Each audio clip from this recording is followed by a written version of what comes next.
Hi, my name is Rich Hanlon. For this segment of My Wild Neighbors, I'd like to invite you to Camp Penn. Camp Penn is part of the Susquehanna Conference of the United Methodist Church Camp and Retreat Ministries. Now, Susquehanna Conference Camp and Retreat Ministries are about building authentic connections in Christ, community, and creation. Now, I have experienced God very profoundly in the sense of community that I have come to know with wildlife and wild spaces. And it's fitting that today we're visiting Camp Penn because in Pennsylvania, it doesn't get much wilder than in the heart of the Mashaw State Forest, which reminds me of something new that's coming to Camp Penn this summer, the Wild Neighbors Nature Center. Well, let's take a look at the building that is to be set apart for the Wild Neighbors Nature Center. Here it is. On the front, it's called the Beach Building. And so this is going to be the home of the Wild Neighbors Nature Center at Camp Penn, a place set apart for environmental education, where people can get to know our wild neighbors better and how we can be caring for the environment better. Let's take a look at the inside of the Wild Neighbors Nature Center. Keep in mind that there's a lot that's still to be done. It's a very flexible space, as you can see, where campers will be able to come and hear presentations about the environment, what each of us can do to help make it healthier, and also a space to read books and watch movies about nature, and even to meet some of our wild neighbors in person. Now, there are also some interpretive nature trails on the grounds here at Camp Penn.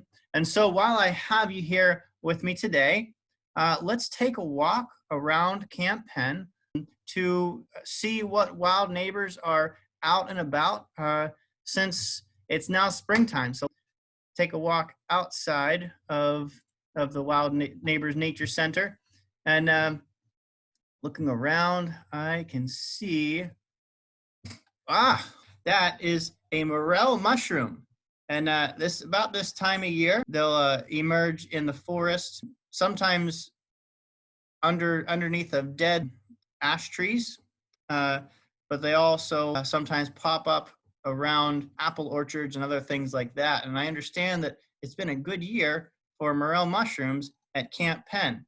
It was a couple of years ago that I was able to harvest some in my backyard, and you can actually eat these. A couple of things to notice about them. Here's a picture that I took. That's my wife Erin's hand right there to give you an idea of the size of the morel mushroom. Notice that it kind of looks like a brain on the outside. Okay, that's one good way to identify the morel mushroom. You want to make sure you positively identify anything before you decide to eat it. Now, these are very tasty mushrooms. I understand that Sam and his wife, Sarah, Sam's the director at Camp Penn, site director, and I'm sure that he was certain to positively identify the morel mushrooms before he ate them to see that it has that brainy structure on the outside, and when you break it open, it's hollow on the inside. You see that's hollow on the inside. That's another identifying characteristic of the morel mushrooms. And I don't know how Sam cooked his, but I sauteed mine in butter a couple years ago, and they were just so delicious. So I like to when I find them in the woods, I gather some, but I also leave a lot so that way the mushrooms can continue to thrive. Let's take a walk further along the interpretive nature trail here. The trees, some of the trees are starting to bloom, and this particular tree is a flowering dogwood tree. Beautiful 4-petaled flower, nice wide leaves, right? And one of the things that is noticeable in the winter and early spring up to this point of the flowering dogwood tree, that it has 2 different kinds of buds on the ends of the branches. One where the leaves are is just kind of like that. But the end bud where the flowers are is more like that, right? So 2 different shapes of buds on the ends of the branches of the flowering dogwoods. And Notice is beautiful they're whitish or pinkish flowers are really a nice pop of color in the understory of the forest in the springtime. And there's some of these blooming at Camp Penn. Beautiful, right? And so if we take a look around uh, under the eaves of some of the buildings here at Camp Penn, look at that. There's a nest, and this looks like a nest from last year from an eastern Phoebe, which is a kind of flycatcher. They're sort of a brownish color overall, and I usually hear them before I see them. They sound like Phoebe, Phoebe, Phoebe. See, they say their name, Phoebe. The eastern Phoebe is a flycatcher, so it's good to have them around Camp Penn because all day long, especially during the nesting season when they have to feed all their hungry babies too, they're busy collecting mosquitoes and flies and other kinds of insects that a lot of people find troublesome. So they help to control the population of the insects in a healthy manner at Camp Penn. So Phoebes are nice neighbors to have around. And if you're fortunate enough to be a camper at Camp Penn and have an eastern Phoebe living just outside of the cabin where you're staying, that's pretty special. I hope you appreciate that if that happens. So let's take a walk down to the stream here at Camp Penn. Wow, look at that. Here's the stream that cuts right through the grounds at Camp Penn. And I know that there's a lot of very interesting insects that live in this stream. And one of the ways that we're able to tell that a stream is a relatively healthy stream is if there are mayflies, stoneflies, and caddisflies, among other insects, living in the stream. Now, mayflies and stoneflies and caddisflies are kinds of insects that spend most of their life under the water in creeks like this. They'll live underneath the rocks, but then they also live part of their life on land. And so in the last part of their lives, they'll emerge from the water and they have wings so they can fly around. Let's take a look at one of the insects that lives in part of its life in the stream, what's actually called an aquatic macroinvertebrate. Some people prefer simply to call them stream bugs. This one is, let me get my head out of the way. This is a mayfly nymph, Nymph. And notice, well, this one leg's broken off, but 1, 2, 3, 4, 5, it has 6 legs. You see these antennas. You see 2 main eyeballs there on top of the head. And then if you look at the back end of the body, there's 1, 2, 3 tails. Most mayflies have 3 tails. They all have 6 legs because they're insects. And this one has a very flat body for moving in and out underneath of rocks at the bottom of the creek bed. And as I said, they live part of their life in water and part of their life on land. And here is what it looks like once it emerges from the water. It still has its 3 tails, and it has these wings on the back of the body to fly around with.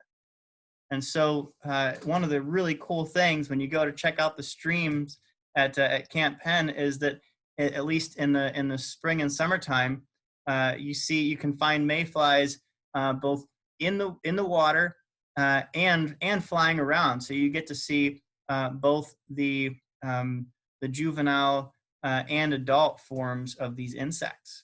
And I've had a really good time with every time I've gotten to serve as a counselor at Camp Penn and take the campers to do the stream studies.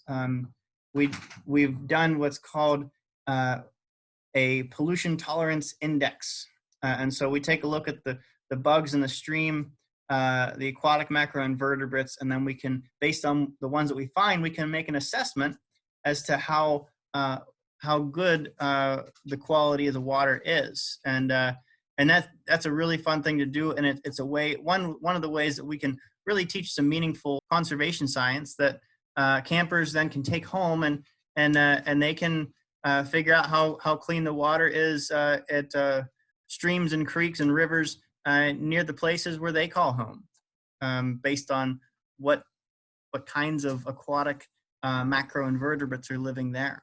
Now, as we take a few steps away from the creek, I think I found a very interesting wild neighbor. Look at this.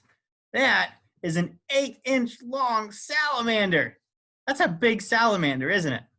That's a salamander that's called a northern red salamander. And this is an adult because it's kind of more of a brownish red color. The younger individuals of this particular species are more of a vibrant red. But as they grow older, they become more brown and less red. And they're called mud salamanders. And so most of the year they'll be under the ground. And you see this guy has a lot of mud and leaves stuck all over his body. And he likes that because he's a mud salamander. And so they'll live under moss and stones and other objects that are near springs and hillside seeps in the forest. And they eat insects that they find under those leaves. And this one, this time of year, a lot of them will emerge briefly from their muddy homes to search for a mate. And so he's probably out and about searching for a mate. And when he finds one, they'll lay eggs, and then he'll go back into his muddy domain for the rest of the year. So there's some very interesting and fun wild neighbors out and about at Camp Penn. And I just know every time that I go to visit Camp Penn, I end up finding that I've been given the opportunity to get to know more of my wild neighbors better and to deepen my relationship with God and with the other people I have the opportunity to share those experiences with. Like the red salamander, I don't know about you, but I sure am looking forward to experiencing God, my fellow campers, and all of my wild neighbors at Camp Penn this summer. Well, I hope you've enjoyed this video, and I'll see you next time.